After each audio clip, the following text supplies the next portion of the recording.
kita ngomong prestasi memang seharusnya, karena kita memiliki budaya toleran, maka politik identitas ini memang nggak laku di sini, nggak laku.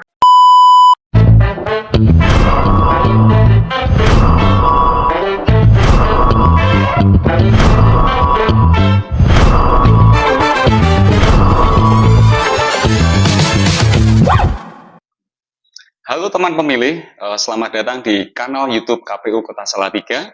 Bersama saya Wahyu Budi Utomo, anggota KPU Kota Salatiga, Divisi Sosdiklik Farmas dan SDM.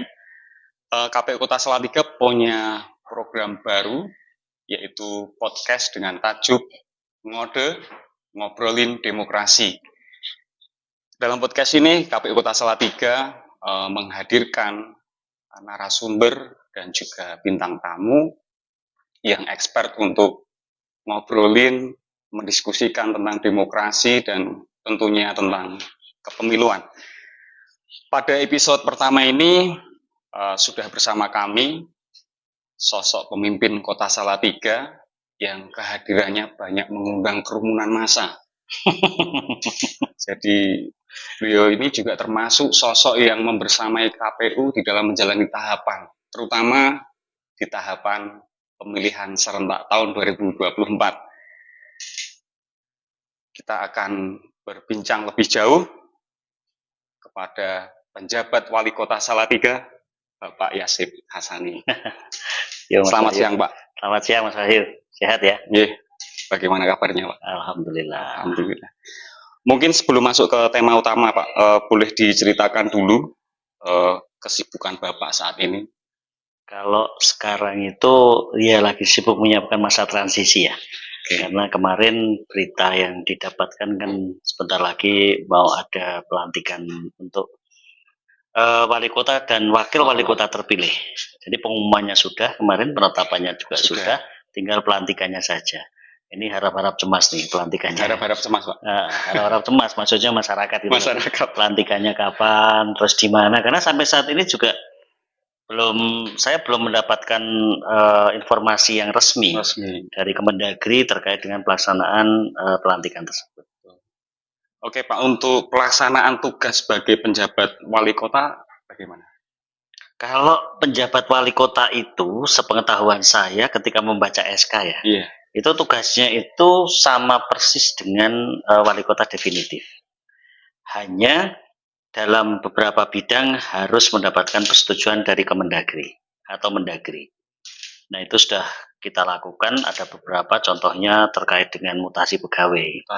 Itu memang harus sepersetujuan dari Mendagri. Dan itu sudah kita laksanakan.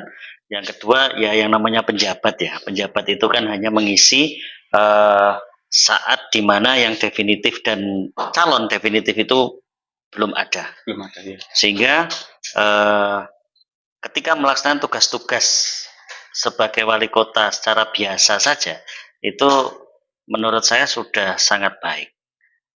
Karena apa? Saya masuk, APBD sudah ditetapkan. Jadi saya pun melaksanakan RKPD maupun APBD itu sesuai dengan direncanakan. Tidak ada sama sekali yang saya rubah.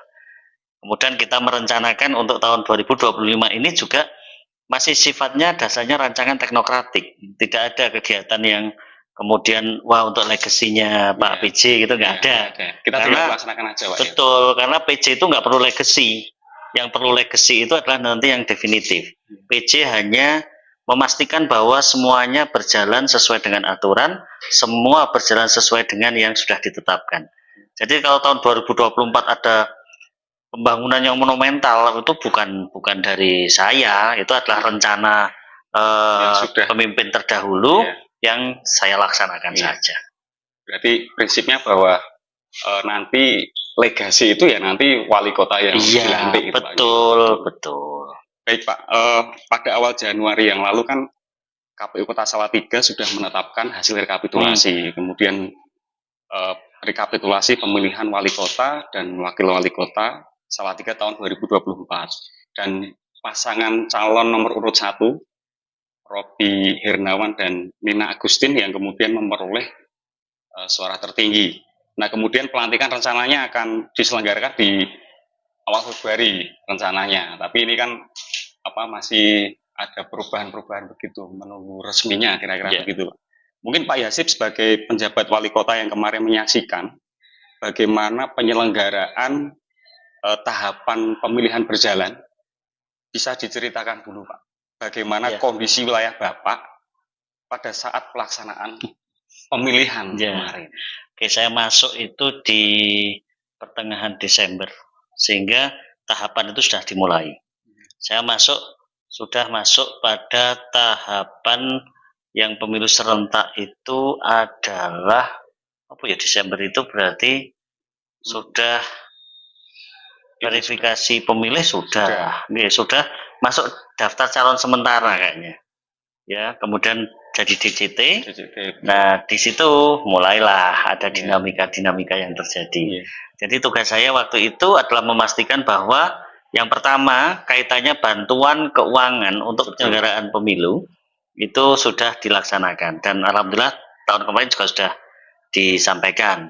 Yang kedua, logistik untuk pemilihan serentak itu juga sudah dilaksanakan oleh KPU. Dan itu juga sudah semuanya kita bareng-bareng. Kebetulan saya pernah berdinas di KPU zaman dulu, sehingga agak tahu persis langkah-langkah yang harus dilaksanakan. Kalau boleh tahu, di KPU mana? KPU Wonosobo saya. KPU Wonosobo. Saya Kasubag Umum. Jadi yang ngurusi keuangan, yang ngurusi logistik, yang ngurusi apalagi ya loh, keTU-an, pokoknya palu gada lah. Sehingga bisa agak-agak tahu sedikit untuk berdiskusi dengan teman-teman yang melaksanakan pemilu pada saat itu.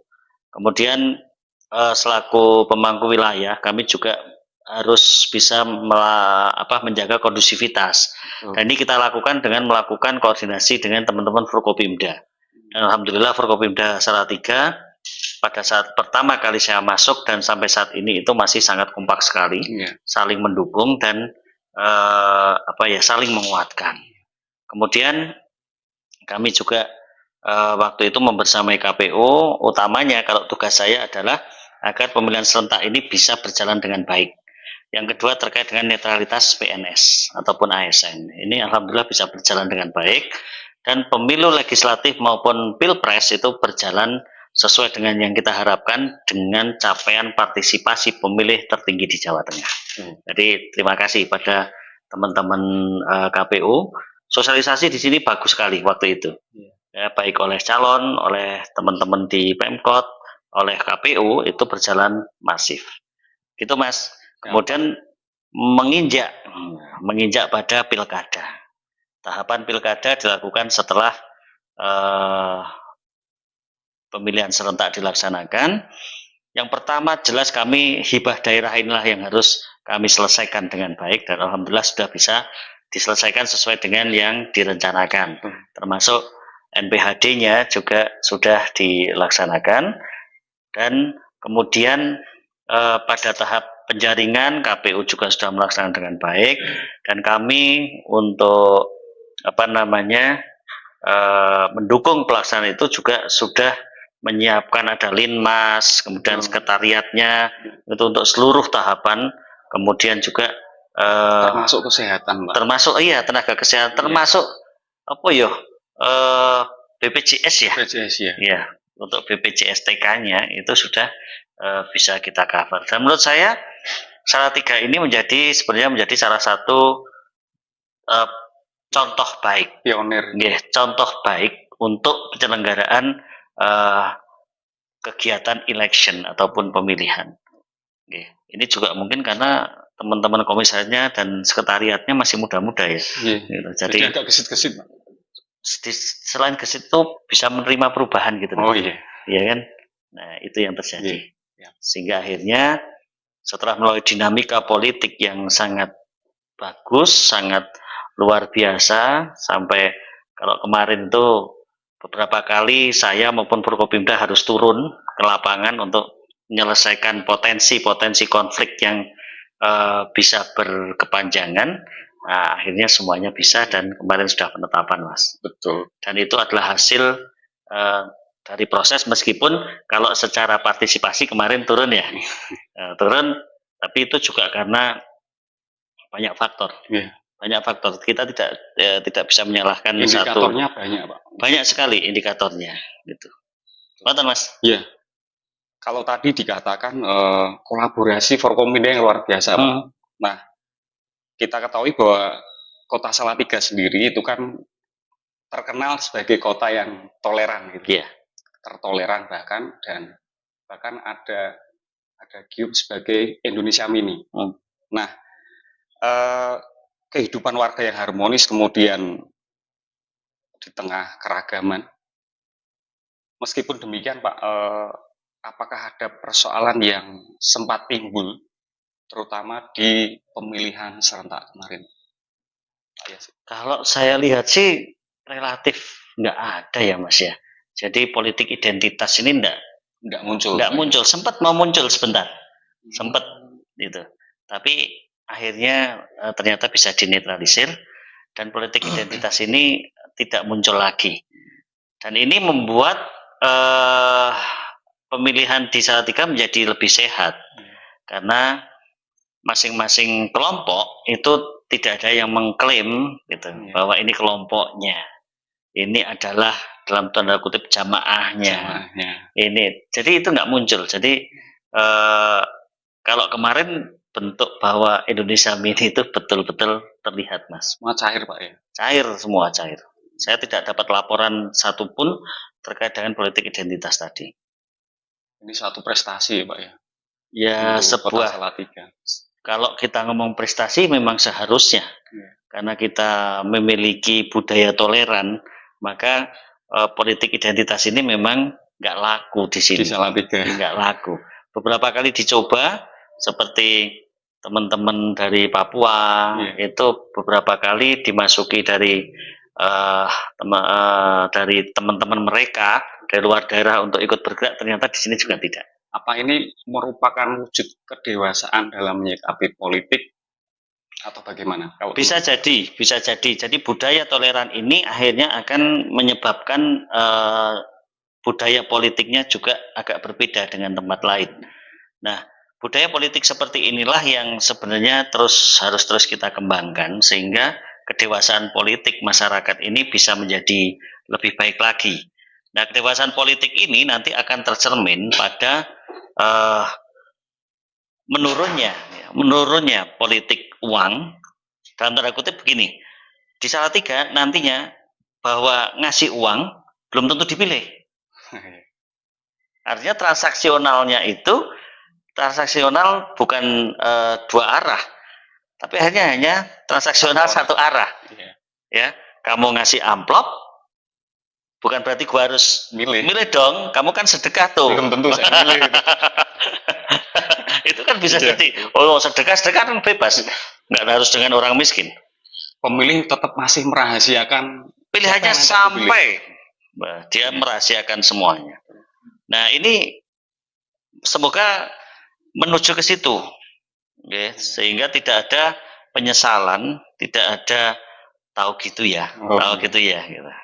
Kalau nanti ternyata hasilnya tidak sesuai dengan ekspektasi dan kemudian tahu gitu ya, nah berarti itu kedewasaannya masih belum. Gitu, Pak. Baik, kaitan tadi tentang partisipasi, Pak, ya. Kalau di perbandingan antara dengan pemilihan serentak dengan pemilu mungkin jauh, gitu. Nah, tentu untuk masalah kegiatan untuk meningkatkan partisipasi, saya kira juga KPU juga tidak bisa sendiri karena banyak pihak-pihak yang terlibat. Salah satunya adalah pemerintah Kota Salatiga. Nah, mungkin Pak Yasib bisa menceritakan peran pemerintah Kota Salatiga dalam membantu dan mendukung sosialisasi pilkada kepada masyarakat, khususnya di pemilihan kemarin, Pak, pemilihan serentak. Ada yang menarik sebenarnya sebelum ke situ, Mas. Jadi pada saat pemilihan serentak itu, saya memberikan satu penghargaan ataupun hadiah bahwa untuk yang 100% TPS itu akan mendapatkan hadiah. Kehadiran 100%? Ya, pemilih itu akan mendapatkan hadiah. Termasuk untuk kelurahan-kelurahan yang bisa di atas 95%. Partisipasinya? Ya, itu mendapatkan hadiah. Dan ternyata itu efeknya luar biasa. Jadinya ya seperti itu. Banyak yang bisa 100%. Gitu. Tapi ketika pilkada saya mencoba tidak menggunakan instrumen itu. Ya, tidak menggunakan instrumen itu sehingga akhirnya ya dari TPS KPPS itu ya hanya menerima saja.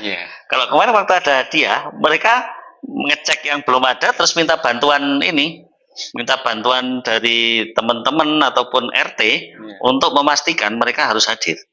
Ternyata tidak. Itu yang pertama. Ternyata masih butuh seperti itu. Yang kedua, tentu pemerintah ketika kami melihat bahwa sosialisasi yang diselenggarakan oleh KPU ini meskipun sudah masif tapi masih kami rasa kurang, saya pada saat itu melakukan namanya sambang warga, yaitu untuk menyampaikan program-program pemerintah untuk tahun 2025, kemudian juga untuk menyampaikan masalah-masalah yang ada di Salatiga untuk diketahui oleh pelaksana pemerintahan sampai paling bawah, untuk disampaikan lagi kepada masyarakat, misalkan masalah pengangguran, masalah stunting, masalah macam-macam, itu kita sampaikan, kita informasikan sampai ke level bawah. Kemudian kami juga menyampaikan ataupun mensosialisasikan terkait visi misi para paslon, yang sudah kita lakukan. Tapi karena mungkin medianya kurang bagus ya, artinya kami kan hanya cuma menyampaikan saja, tidak secara langsung, sehingga tidak menarik gitu. Kami sebenarnya sudah menyiapkan tadinya alat untuk peraganya juga siapkan. Wah, itu termasuk alat peraga, kemudian termasuk juga apa namanya, ada yang menyampaikan dari tim sesnya, ternyata itu nanti dikhawatirkan ada indikasi ketidaknetralan ASN sehingga kami tidak mengadakan itu, hanya menayangkan terkait visi misi pasangan calon. Menurut saya kurang nendang itu. Nah, kurang itu menohok, Pak. Menohok. Kemudian saya juga minta pada teman-teman ASN untuk mensosialisasikan para paslon ini. Tapi ternyata juga belum maksimal. Sehingga menurut saya ke depan itu perlu dibuat formulasi khusus untuk sosialisasi. Apakah lewat medsos, apakah lewat, bahkan kita sudah pakai Videotron. Tapi kalau lewat medsos, Pak, saya keinget nih, Bapak pernah ngendikan waktu itu, untuk ukuran masyarakat Kota Salatiga itu, terutama dalam hal misalkan entah itu kampanye ataupun sosialisasi, itu masifkan aja melalui media sosial gitu. Nah, kalau menurut Bapak? Ya sama masih. Tapi gini, harus memilih medsos yang tepat. Gitu ya. Jangan hanya satu, jangan hanya IG saja, hanya TikTok saja atau Facebook saja. Tetapi bahwa semua termasuk pada WA broadcast. Itu juga penting. Nah, kemarin yang tidak banyak terjadi itu hanya lewatnya TikTok, IG, tapi tidak dipaksakan lewat SMS broadcast ataupun lewat WA broadcast. Nah, kalau bisa seperti itu lebih masif lagi, karena orang mau tidak mau, suka tidak suka terima gitu loh. Tapi kalau IG kan hanya mereka yang buka. Tapi kalau WA kemudian apa namanya SMS kan pasti mereka buka. Artinya ya mungkin nanti ini jadi masukan untuk kita bahwa banyak juga yang seperti itu, atau yang broadcastnya modelnya kayak ini, kayak brand-brand yang sekarang begitu kita lewat daerah tertentu dia akan masuk dengan sendirinya. Wah, itu cakep itu. Secara otomatis, otomatis siapapun yang lewat akan dapat broadcast. Pertanyaan lagi, Pak. Memang tidak bisa dipungkiri, Pak, pelaksanaan pilkada itu kan Pemkot dalam pilkada serentak ini kan banyak membantu nih. Misalkan mulai dari anggaran pembiayaan, kemudian kerjasama lintas sektor dalam setiap tahapan, hingga dukungan dalam hal sosialisasi seperti yang tadi Bapak sampaikan. Nah, Pak, sebagai pihak yang selalu membersamai KPU Kota Salatiga dalam penyelenggaraan pemilihan, mungkin berkenan untuk mengevaluasi. Nah, ini nanti bisa dimasukkan tadi, Pak. Evaluasi mengenai jalannya penyelenggaraan pemilihan kemarin. Ya, satu, jalannya penyelenggaraan bagus, Mas. Semua tahapan bisa terlewati sesuai dengan jadwal. Kemudian secara formal itu juga berjalan dengan baik. Tapi secara teknis, nah ini, secara teknis itu menurut saya tetap harus masih ada beberapa perbaikan. Kalau secara normatif sudah oke. Normatif sudah bagus, sudah di atas rata-rata, gitu. Artinya nggak ada komplain, nggak ada apa namanya sanggahan, protes kan nggak ada, nggak sampai turun ke jalan kan nggak ada. Artinya itu sudah bagus. Nah, yang secara teknis inilah yang harus mungkin yang perlu ini adalah troubleshooting. Apa ya artinya troubleshooting itu? Jadi troubleshooting itu artinya ketika ada masalah bagaimana pemecahannya. Karena saya mengalami sendiri samaan persepsi dari Bawaslu dengan KPU ini membuat proses di TPS saya terhambat sampai 2 jam. Ya, ketika ada proses 2 jam hanya karena tidak sinkron gitu di teknisnya, sehingga mungkin kedepannya saya di lapangannya dalam menghadapi situasi sulit. Tadi troubleshooting ketika ada masalah itu situasi tertentu dibutuhkan membayangkan gitu, oh ada situasi kayak gini penyelesaiannya bagaimana, kayak gini bagaimana, dan itu disamakan dengan Bawaslu, jangan sampai tidak sama, karena kalau sudah di lapangan itu harus satu kesepahaman gitu. Itu kalau lainnya sih bagus sih, Mas. Oke, Pak. Mungkin untuk kedepannya nih, Pak. Kalau tadi kan evaluasinya nih. Nah, sekarang untuk kedepannya, untuk pemilu maupun pilkada yang akan datang yang lebih baik, mungkin rekomendasi perbaikannya seperti apa, Pak? Kalau saya ngomong di level KPU daerah, yang pertama jelas perbaiki sosialisasi. Yang kedua peningkatan kapasitas penyelenggara sampai pada level paling bawah. Dengan tadi membuat SOP, membuat apa yang menjadi penjabaran dari tugas dan fungsi masing-masing penyelenggara. Kemudian yang ketiga kolaborasi dengan pihak-pihak yang bisa menjadi bukan vote getter ya, tapi viewer getter gitu lah. Untuk sehingga sosialisasi ini bisa berjalan dengan baik, terutama terkait dengan para calon baik legislatif, kemudian presiden, gubernur maupun wali kota. Calonnya itu betul-betul masyarakat bisa paham pada level minimal bahwa tahu namanya, tahu pekerjaannya, kemudian tahu alamat rumahnya, kemudian tahu kesehariannya seperti apa, kemudian background sosialnya, background karirnya, hal-hal pokok seperti itulah yang menjadi tugas KPU ke depan, agar tidak ada lagi orang merasa bahwa saya tidak mendapatkan cukup informasi terkait dengan calon yang akan saya pilih, dan itu menjadi tugas divisinya Mas Wahyu. Jadi PR besar, Pak. Iya. Terakhir, Pak Yasin, apa harapan Bapak untuk wali kota dan wakil wali kota Salatiga yang nanti akan memimpin Salatiga untuk 5 tahun ke depan? Yang pertama, bahwa mau tidak mau, suka tidak suka, itu adalah hasil sebuah kontestasi politik. Sebuah election itu hanya memilih satu pasang, sehingga yang kalah maupun yang menang itu adalah hal yang biasa dalam sebuah kontestasi. Tinggal mana sih yang punya strategi yang jitu, punya takdir untuk menjadi pemenang. Nah, kepada yang calon terpilih, maka yang besok insya Allah dalam waktu tidak terlalu lama akan dilantik menjadi wali kota dan wakil wali kota Salatiga periode 2025-2030.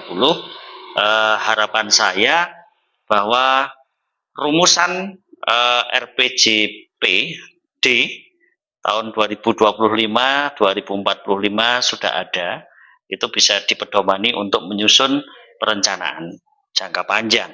Kemudian rancangan teknokratik RPJMD sudah disusun, tinggal lakukan penyelarasan dengan visi misi dari calon yang sudah ditetapkan nanti, sehingga kebijakan-kebijakannya itu bisa membawa Salatiga itu kepada tadi rancangan jangka panjang yang sudah ditetapkan. Itu yang pertama. Yang kedua, tentunya sebagai pemangku wilayah, saya berharap untuk calon wali kota dan wakil wali kota yang selanjutnya itu betul-betul bisa handar beni.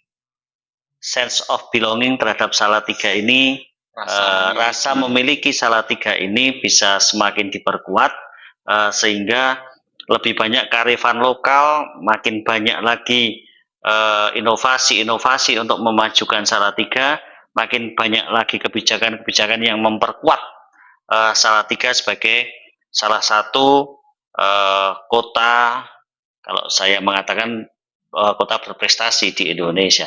Kemudian yang ketiga, ada lagi nih, kalau istilah mulat sariro hangroso wani, artinya bahwa selaku wali kota harus berani membela rakyatnya, berani membela kebenaran, berani mengatakan tidak untuk kebatilan.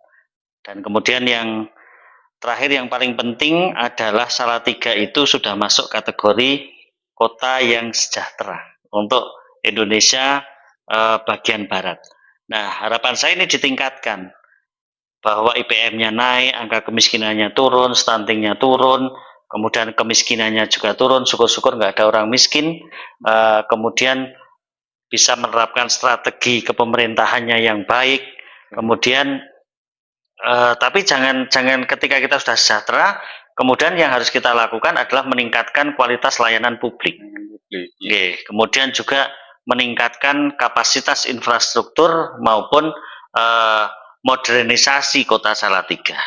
Dan yang paling penting untuk pesan saya kepada nanti wali kota yang akan dilantik dan wakil wali kota adalah jalilah komunikasi kepada seluruh lapisan masyarakat dengan baik, jadikan masyarakat maupun komponen-komponen yang ada di Salatiga sebagai mitra untuk memajukan Salatiga menjadi beda dan berkelas dunia. Itu kan visinya kan gitu.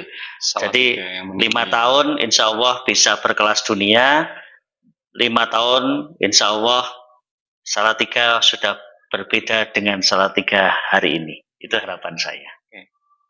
Terima kasih Pak Yasip. Sebelum kita mengakhiri podcast kita kali ini, saya mengucapkan terima kasih pada Pak Yasip telah meluangkan waktu untuk memberikan wawasan bagi kami, bagi pemirsa juga yang mendengar dan melihat podcast ini. Nah, semoga memberikan manfaat Pak, terutama untuk Salatiga ke depan dan juga khususnya untuk kepemilikan yang akan datang. Terakhir Mas. Siap, monggo. Untuk para pemirsa, pada kesempatan ini saya menggunakan kesempatan ini juga untuk mengucapkan terima kasih terutama warga Salatiga yang sudah mengizinkan saya membersamai panjenengan semua melewati masa kekosongan pejabat definitif dan membersamai panjenengan untuk menjalani kehidupan selama 1 tahun lebih di Salatiga. Tentunya saya banyak salah, banyak kekurangannya, dan juga banyak basa-basinya kayaknya saya. Sehingga saya minta maaf yang sebesar-besarnya. Apapun yang telah saya lakukan, semoga mendatangkan manfaat untuk Salatiga, dan kalaupun tidak, insya Allah tidak ada niat jelek ataupun niat buruk saya kepada Salatiga. Demikian, terima kasih. Sebelum mengakhiri Pak, 3 kata untuk Salatiga. Apa Pak? Wonderful and beautiful city. Yes, keren. Ya. Baik Pak, terima kasih Pak Yasip. Semua pendengar dan pemirsa kanal YouTube KPU Kota Salatiga, jangan lupa untuk terus mengikuti perkembangan dari kegiatan KPU Kota Salatiga melalui media sosial, baik itu IG, media sosial Facebook, dan lebih tentunya ke YouTube KPU Kota Salatiga. Salam sehat, salam hangat, dan terima kasih Pak Yasip sekali lagi. Tetap semangat dan salam demokrasi.